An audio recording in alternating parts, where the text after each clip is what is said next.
BBA, BCA, BCom computer కోర్సులో 100% placement లభించే ఏకైక డిగ్రీ కాలేజ్ కూకట్పల్లిలోని I3 డిగ్రీ కాలేజ్ 8367215215.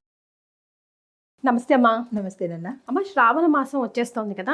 జనరల్గా అనేక ధర్మ సందేహాలు మనకు ఉంటా ఉంటాయి. అంటే మన ఇల్లుని కానీ దేవుడు గదిని కానీ ఎప్పుడు క్లీన్ చేసుకోవాలి, అసలు మాంసాహారం భుజించవచ్చా, ఉపవాసం చేయొచ్చా చేయకూడదా, ఇలాగా వరుసగా నా మైండ్లోకి వచ్చిన ప్రశ్నలన్నీ సంధిస్తాను. మీరు సమాధానాలు చెప్పాలి. తప్పకుండా. మొట్టమొదటిగా శ్రావణ మాసం ఈ సంవత్సరం ఎప్పుడు స్టార్ట్ అవుతుంది, ఎప్పుడు ఎండ్ అవుతుంది అది తెలుసుకుందామమ్మా. అయితే శ్రావణ మాసం మనకి ఆషాఢము శ్రావణము కలిపి మనకి జూలై నెలలో వచ్చాయి.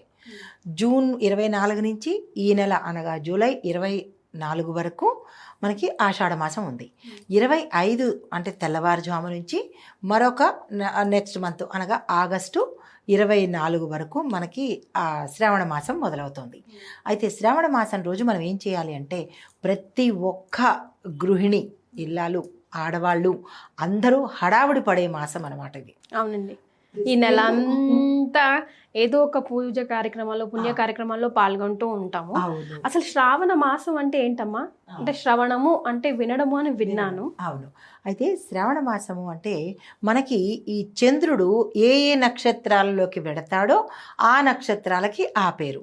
చిత్తా నక్షత్రంలోకి వెళ్ళినప్పుడు చైత్రమాసము, ఉత్తరాషాఢ పూర్వాషాఢలోకి వెళ్ళినప్పుడు ఆషాఢ మాసము. అంటే ప్రతి నెల చంద్రుడు సంచారం చేస్తుంటాడు.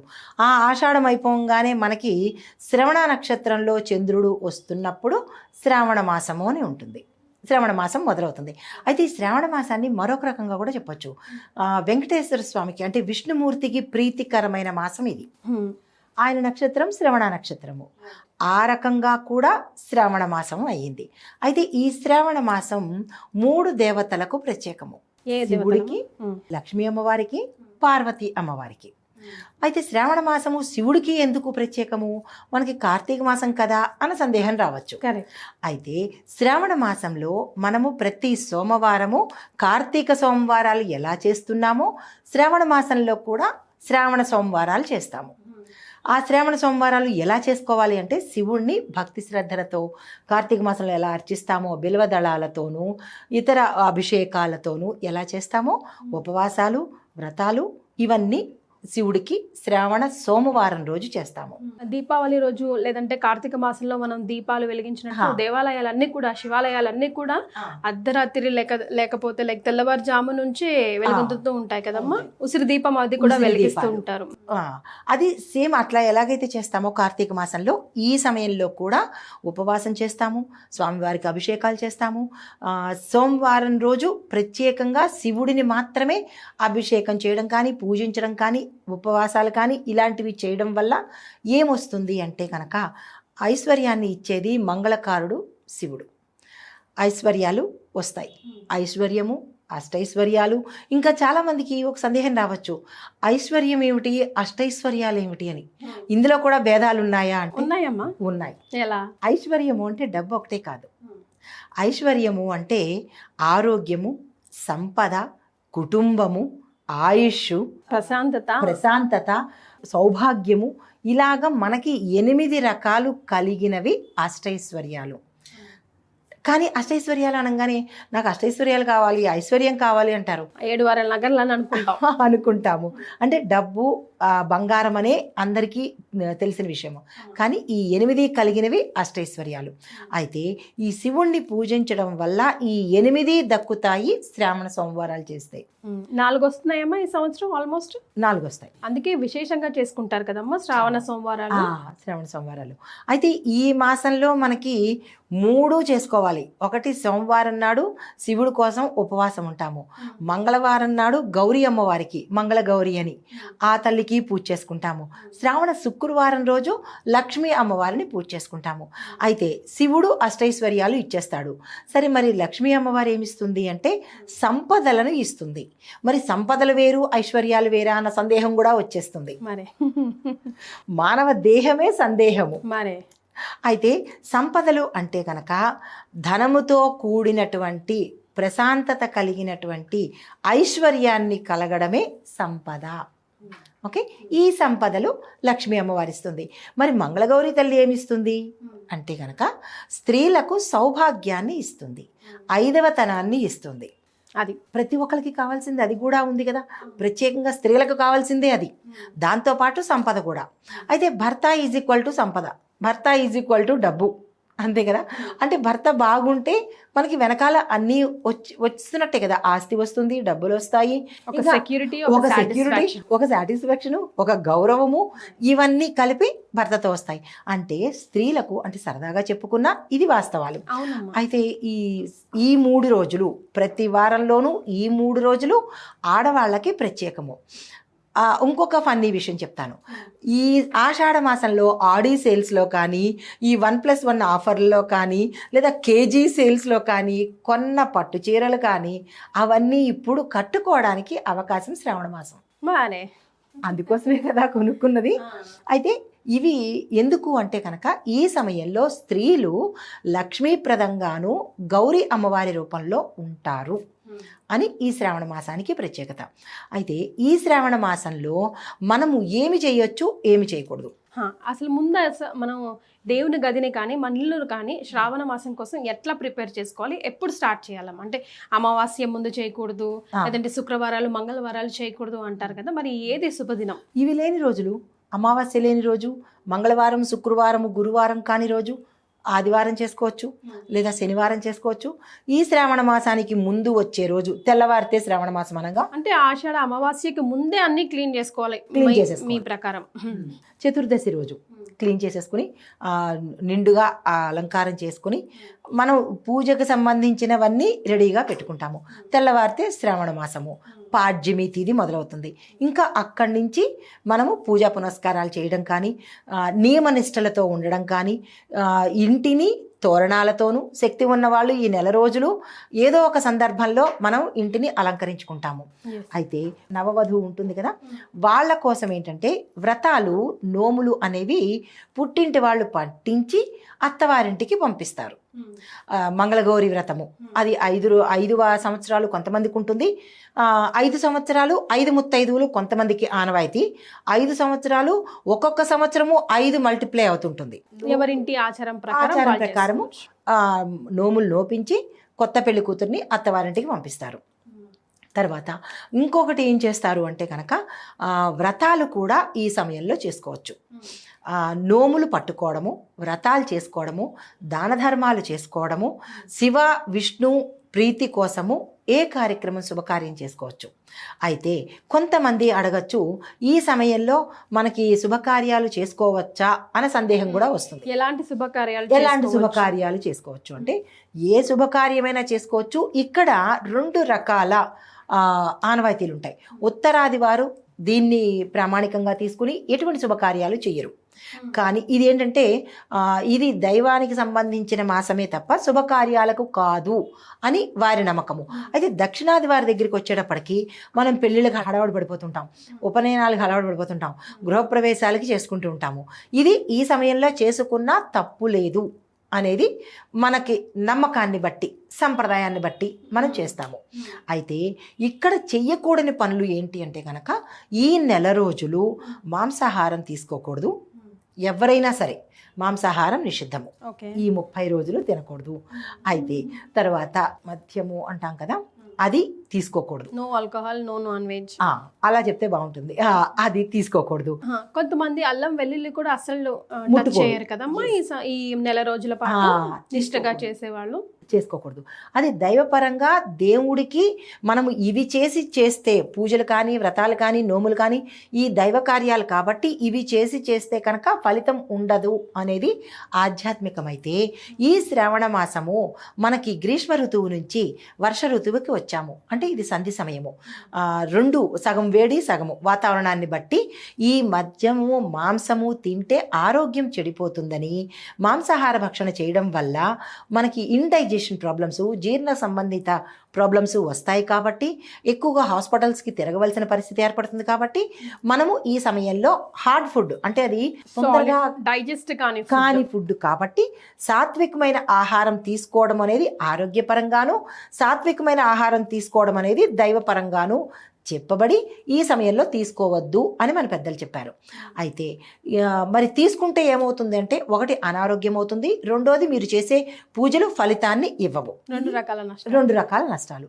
అయితే మరొక ప్రశ్న ఏంటంటే, కొత్త పెళ్లి కూతుళ్ళు ఈ సమయంలో ఏ నియమాలు పాటించాలి అంటే కనుక, ఈ 4 వారాలు వీళ్ళు నోములు పట్టుకున్న తర్వాత ముత్తైదులకి వాయినాలు ఇచ్చేటప్పుడు ఇక్కడ జాగ్రత్తలు వహించాలి. ఎలా అంటే, వాయినం ఇచ్చేటప్పుడు ఇనప వస్తువులు వాడరాదు. ఓకే. ఇనప వస్తువులు మనము గిఫ్ట్గా ఇవ్వకూడదు, తాంబూలంలో పెట్టి ఇవ్వకూడదు. వీళ్ళ శక్తి ఉంటే రాగి కానీ, ఇత్తడి కానీ, వెండి కానీ పెట్టివ్వచ్చు. ఈ ప్రత్యేకంగా కొత్త వధువులు మాత్రము వీటి జోలికి వెళ్ళకూడదు. 2 తమలపాకులు 2 పళ్ళు కంపల్సరీ అన్నారు కదా. 3 తమలపాకులు 2 పళ్ళు. 3 తమలపాకులు 2 పళ్ళు 2 వక్కలు. 2 వక్కలు, ఒక్క పొడి కాదు. దానిలో జాకెట్ బట్ట, శక్తి ఉన్నవాళ్ళు చీర పెట్టి ఇవ్వచ్చు. దీంతో పాటుగా దక్షిణ అనేది కంపల్సరీ పెట్టాలి. కొంతమంది శనగలు కూడా పెడుతూ ఉంటారు. శనగలు వాయినల్లో పెడతారు. ఎందుకు అంటే, కుజగ్రహ దోషాలు ఏమైనా ఈ కొత్త పెళ్లి కూతురికి వస్తాయేమో, ఆ జాతకరీత్యా ఆ కుజ ప్రభావము ఈ దంపతుల మీద పడుతుందని ఆ నానపెట్టిన అసలు శనగలు నల్లగా ఉంటాయి కదా, కాబోలి చెన్న కాదు, శాస్త్రపరంగా మనకి ఈ శనగల్ని మాత్రమే వాడాలి. అది కుజగ్రహానికి సంబంధించి ఈ పిల్ల చేత అత్తవారు కానీ పుట్టింటి వారు కానీ వాయినంగా ఇప్పిస్తారనమాట. ఇది శనగల వెనకాల ఆంతర్యము.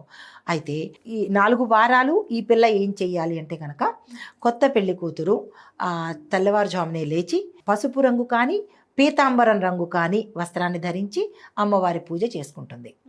తర్వాత ఈ నోములు అయిపోయిన తర్వాత ఇప్పుడు ఈ సంవత్సరానికి కొంతమందికి 5 సంవత్సరాలు అవ్వడము అయిపోతుంది, ఉద్యాపన చేసుకునే సమయం వస్తుంది. అయితే ఉద్యాపన ఈ సమయంలో మనం చేసుకోవచ్చా అంటే, నిరభ్యంతరంగా ఈ మాసంలో ఉద్యాపన చేసేసుకోవచ్చు. అంటే గత సంవత్సరం శ్రావణ మాసానికి 5 సంవత్సరాలు అయిపోయిన తర్వాత ఈ సమయంలో ఉద్యాపన చేసుకోవచ్చా అంటే నిరభ్యంతరంగా చేసుకోవచ్చు. ఎవరికి చేసుకోవాలన్న సందేహం కూడా రావచ్చు. అయితే ఈ పిల్ల వాళ్ళింటి పేరుట కాని వాళ్ళకి పెళ్లిలో కానీ, లేదా ఏదైనా ముత్తైదు కానీ ఇచ్చుకోవచ్చు. ఓకే. బయట వాళ్ళకి లేదా వాళ్ళ ఇంట్లో ఎవరైనా వాళ్ళ ఇంటి పేరు కాని వాళ్ళ పెళ్ళిళ్ళు అవుతుంటే, లేదా చెల్లెలకో లేదా అంటే ఆడబడుచుకో, ఇలాగ ఎవరికైనా పెళ్ళిళ్ళు అవుతున్నప్పుడు అయిన వాళ్ళకి కాదు, అయిన వాళ్ళకైనా ఇచ్చేసుకోవచ్చు. పెళ్ళిళ్ళు అవుతున్నప్పుడు కూడా ఉద్యాపన ఈ పిల్ల చేసేసుకోవచ్చు. అయితే ఈ సమయంలో పితృకార్యాలు చేయొచ్చా అన్న సందేహం కూడా రావచ్చు. జనరల్ గా చేసే అలవాటు ఉన్న వాళ్ళు చేసుకోవచ్చా అని అడుగుతారు కదా.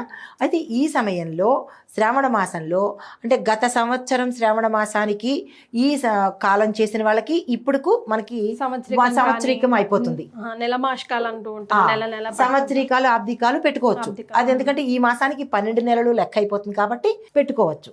తర్వాత ఈ గత నెల ఇంకా అంత క్రితం ఎప్పుడో కాలం చేసిన వాళ్ళకి ఇది మాసం వస్తుంది, మాసికాలు అంటాము. ఆ మాసికాలు పరంపర కాబట్టి తప్పదు కాబట్టి ఆ మాసికాలు చేసుకోవచ్చు. ఇలాగా ఈ సమయానికి ఏదైనా తప్పకుండా ఉన్న నియమాలైతే చేసుకోవచ్చు, తప్పదు అని అనుకున్నవి. కానీ ఎప్పుడో గతించిన వాళ్ళు పితృకార్యాలు అంటారు వాటిని, అవి ఇప్పుడు చేసుకోకూడదు. మనకి రాబోయే మహాలయ పక్షాలు ఉంటాయి కదా, అప్పుడు పితృకార్యాలు చేసుకోవచ్చు. సో జనరల్గా అయితే మనం వరలక్ష్మి వ్రతం 2వ వారం చేసుకుంటాం కదమ్మా. అంటే మరి ఒకవేళ మిస్ అయితే ఏ వారం అనుకూలంగా చేసుకోవచ్చు అంటారు? ఆఖరి శుక్రవారం లేదా ఆఖరి మంగళవారం కూడా చేసుకోవచ్చు. ఆఖరి శుక్రవారం కానీ ఆఖరి మంగళవారం కానీ, ఇప్పుడు బయట చేరినా కానీ ఏదైనా అనివార్య కారణాల వల్ల మిస్ అయితే ఆ సమయంలో చేసుకున్నట్టయితే కనుక, దాంతోపాటు శుక్రవారము మంగళవారము ఈ నోములతో పాటు ఇది కూడా చేసేసుకోవచ్చు. ఒక వారం నోము ఇవ్వడం మిస్ అయినా, వాయినం ఇవ్వడం మిస్ అయినప్పుడు కూడా దాంతోపాటు ఈ ఆఖరి వారం కూడా చేసేసుకున్నట్టయితే గ్యాప్ అనేది లేకుండా అవుతుంది. నైవేద్య విషయాలు అమ్మ, సోమవారం కానీ మంగళవారం కానీ శుక్రవారాలు కానీ శనివారాలు కానీ పాటించేవారు శ్రావణ మాసంలో ఏ నైవేద్యాలు శ్రేష్టం అంటారు? శనివారము విష్ణు ప్రీతికరమైన నైవేద్యాలు పెట్టుకోవాలి, విష్ణువుకి అత్యంత ఇష్టమైనవి. శుక్రవారం రోజు మహాలక్ష్మి అమ్మవారికి ఇష్టమైన నైవేద్యాలు పెట్టాలి. ఆ తల్లికి పరవాన్నము, పాలు కలిపిన తేనె, పొంగలి, చక్కెర పొంగలి విష్ణు ప్రీతి, చక్కెర పొంగలి ఆ రోజు చేస్తాము. దద్దోజనము, చక్కెర పొంగలి, దీంతో పాటు క్షీరాన్నము అంటాం కదా, అది కూడా చేస్తాము. అది ఆ లక్ష్మీ అమ్మవారికి ఇష్టము, విష్ణు ప్రీతికి ఇష్టము. అయితే శివుడి దగ్గరికి వచ్చేటప్పటికి ఆయనకి ఓన్లీ అభిషేకము, తరువాత ఇలాంటి వండిన పదార్థాలు కాకుండా ఓన్లీ పళ్ళను మాత్రమే నైవేద్యంగా పెడతాము. అమ్మ ఇప్పుడు వరలక్ష్మి వ్రతము మంగళగౌరి వ్రతము చేసుకున్నాము.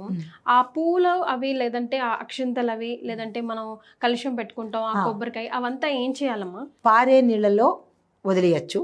కాదు అని అనుకున్నప్పుడు ఆ పూలు ఉంటాయి కదా, అవి ఏదైనా మొక్కలు మొదట్లో వేసుకోవచ్చు. లేదు అంటే ఇవాళ రేపు చాలా ఆర్ట్ అవి చేస్తున్నారు కదా, దానిగానైనా చేసుకోవచ్చు. అది మాకు కుదరలేదు అంటే ఎండబెట్టి దాన్ని మళ్ళా మనము నెయ్యి వేసి కర్పూరం వేసి ధూప్ స్టిక్గా కూడా చేసుకోవచ్చు. అవునమ్మా, చేసుకోవచ్చు. అది కూడా కుదరదు మాకు అంత ఓపిక లేదు అని అనుకుంటే కనుక నీళ్ళల్లో వేసేసి వదిలేయచ్చు. ఇది మాలిన్యాలు అంటారు వీటిని. వాటిని ఆ రకంగా వేయాలి, కానీ తుడిచి మాత్రం శుభ్రం చేయాలి. అంటే చీపురుతో చేయకుండా బట్టతో శుభ్రం చేసుకోవాలి. అయితే ఈ కలశాన్ని దేవుడి గుళ్ళో ఇచ్చేయచ్చు. కలశం మీద బట్టని మనం ఉపయోగించుకోవచ్చు. అమ్మ ఇప్పుడు అమ్మవారికి ఇప్పుడు వరలక్ష్మి వ్రతం రోజు అమ్మవారికి చీర కట్టే ఆనవాయితీ ఉంటుంది కదా, కొంతమందికి ఉంటుంది. అప్పుడు మనం అది ధరించవచ్చా? అమ్మవారికి పెట్టిన చీరలు కానీ అమ్మవారి గుళ్ళోంచి తెచ్చుకున్న చీరలు కానీ మనం ధరించడానికి అయితే పనికిరాదు. మనం దాన్ని బీరువాలో భద్రపరుచుకున్నట్టయితే, అవి ఎక్కువైపోయినట్టయితే ఎవరికైనా ఇచ్చేయచ్చు. లేదా 1-2 ఉన్నట్టయితే కనుక మనం డబ్బు పెట్టే స్థానంలో కనుక ఈ అమ్మవారి చీరలు పెడితే రక్షణగా ఉంటుంది, ఇంటికి రక్షణగా ఉంటుంది అని. కానీ చాలామంది కట్టేస్తూ ఉంటారు. కట్టకూడదు. అమ్మవారు కట్టిన తర్వాత ఆ అర్హత మనకి లేదు కట్టుకోవడానికి. అప్పుడు వరలక్ష్మి వ్రతం రోజు మనం తోరంకి కట్టుకుంటాం కదా, వాటికి ఎన్ని ముళ్ళు ఉండాలి? దాని వెనకాల 9 ముళ్ళు. 9 ముళ్ళు ఉండాలి. నవగ్రహాలకు ప్రతీక 9 ముళ్ళు, నవగ్రహాల కోసం ప్రతీక. వరస అమ్మ, దారం వరస 9 పోగులు లేదా 11 పోగులు. ఓకే, 11 పోగులతో 9 ముళ్ళతో తమలపాకు కానీ పువ్వులు కానీ ముడివేసి, ప్రతి ముడికి తమలపాకులు కానీ లేదా పువ్వులు కానీ పెడతారు. అంతవరకు అవ్వదు అంటే ప్రథమ ముడి వేస్తాను కదా, ఇటు 4 వదిలేసి మధ్యలో ఉన్న ముడికి తమలపాకు కానీ పువ్వు కానీ పెట్టి దాన్ని మనం కట్టచ్చు. ఈ 2 అవకాశం లేకపోయినా కానీ పసుపు కొమ్ము పెట్టైనా కొంతమంది కట్టుకుంటూ ఉంటారు. మరి అది ఎప్పుడు తీసేయాలమ్మా? మళ్ళీ ఈ శ్రావణ మాసము అంతా అయ్యే వరకు ఉంచుకుంటారు. కొంతమంది ఘనం అయిపోతుంది అంటే ఊడిపోతూ ఉంటుంది కదా, తనంతట తను ఊడిపోయినప్పుడు తీసి మొక్కలు వేస్తారు. లేదు అంటే కనుక తోరం మీద తోరము మన చేతికి అలా ఉండొచ్చు. కొంతమంది ఏం చేస్తారు, ఇది అయిపోగానే సాయంత్రం సమయంలో తీసేస్తారు. లేదు అలా తీయాలి మాకు ఇబ్బందికరంగా ఉంటుంది అనుకుంటే కనుక తర్వాత రోజు తీయండి. ఇటు బుధవారం రోజు కానీ ఇటు శనివారం రోజు కానీ ఆ తోరం తీసుకోవచ్చు. ఆ తోరంకి పెట్టుకొని అశుభ కార్యాలు చేయకూడదు, వెళ్ళకూడదు కదంటే. ఎవరైనా పరమపదించిన అటువంటి ప్లేసెస్కి లేదంటే ఎవరైనా మెచ్యూర్డ్ అయినా అటువంటి ప్లేస్కి వెళ్తే పనికిరాదు కదా. పనికిరాదు, దాని ఫలితం పోతుంది. కాబట్టి తోరం తీయాలి అని అనుకుంటే కనుక వెయిట్ చేసి, అంటే ఆ మరుసటి రోజు వెళ్ళాలి అప్పుడు వెళ్ళి పరామర్శించవచ్చు. లేదా తోరం తీసేసే వెళ్ళాలి అని అనుకున్నప్పుడు అది మంగళవారం కాని రోజు, శుక్రవారం కాని రోజు అయితే కనుక తోరం తీసి మళ్ళా ఇంటికి వచ్చి శుభ్రం అయిన తర్వాత పాలల్లో దాన్ని ముంచి మళ్ళీ కట్టుకోవచ్చు, లేదా గంగాజలంలో ముంచి కట్టుకోవచ్చు. సో నాకు తెలిసి శ్రావణ మాసంలో మా అందరికీ వచ్చే జనరల్ ధర్మ సందేహాలు అన్నీ నివృత్తి చేశారమ్మా. చాలా సంతోషం, ధన్యవాదాలు. నమస్తేనన్నా.